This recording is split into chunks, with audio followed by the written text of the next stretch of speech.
There is a kingdom which the Master calls my kingdom,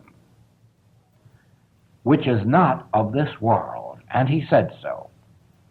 My kingdom is not of this world, not even when this world is good. He said, my peace give I unto thee, but not as the world giveth, give I unto thee. And of course, the peace that the world can give is a healthy physical body or a sufficient dollar supply and a moderately happy family. This is the peace the world can give, but it has no relationship at all to the spiritual kingdom. And so it is that the Master says, few there be that enter, because the vast majority, even of metaphysical and spiritual students, are so very happy to rest when they have a measure of health, a measure of supply, a measure of happy family.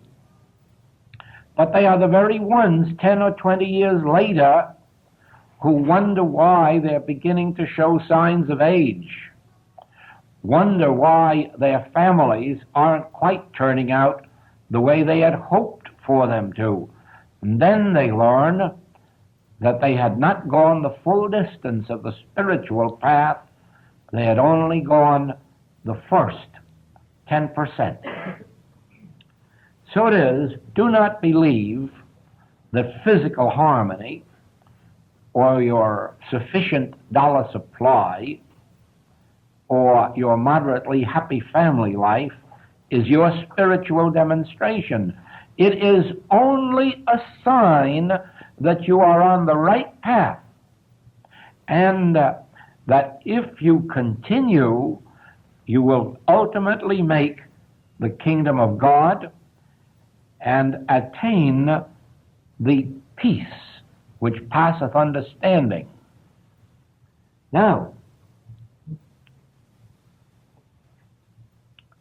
the attainment of all of this comes through the ability to commune with God.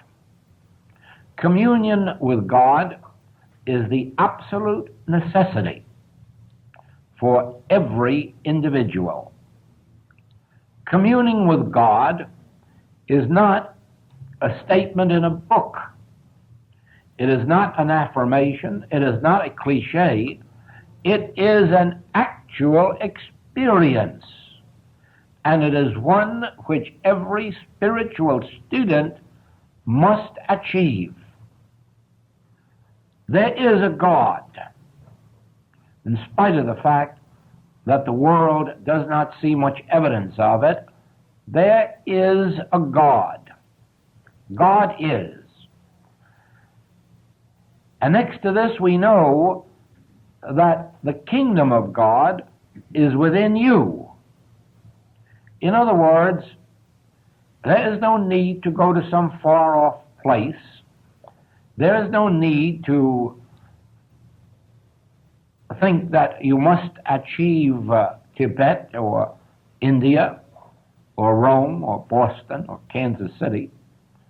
Going there is very, very nice, but do not believe for a moment that your spiritual welfare depends upon it.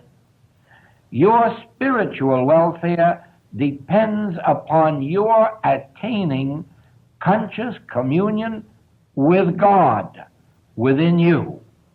This is a necessity.